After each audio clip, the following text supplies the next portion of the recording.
ఇట్లా ఎందుకు అనుకుంటున్నావు? ఇంట్లో ఎవరో పోతారు, లేకపోతే నేను పోతా, లేకపోతే ఏదో అయిపోయిద్ది, అబ్బాయికి ఏదో జరిగిద్ది, అమ్మాయికి ఏదో జరిగిద్ది. ఇట్లా ఎవడు అనుకోమన్నాడు నిన్ను?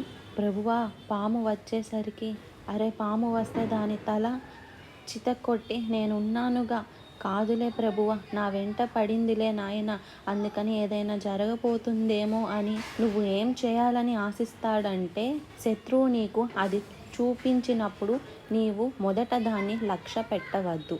ఒకవేళ నీవు ఏదన్నా భయం అనిపిస్తే నువ్వు ఏం చేయాలా? మోకాళ్ళుని ప్రార్థన చేసి ఆ బరువు నాకు అప్పచెప్పి, ఆ బాధ్యత నాకు అప్పచెప్పి నువ్వు నిశ్చింతగా ఉండాలి.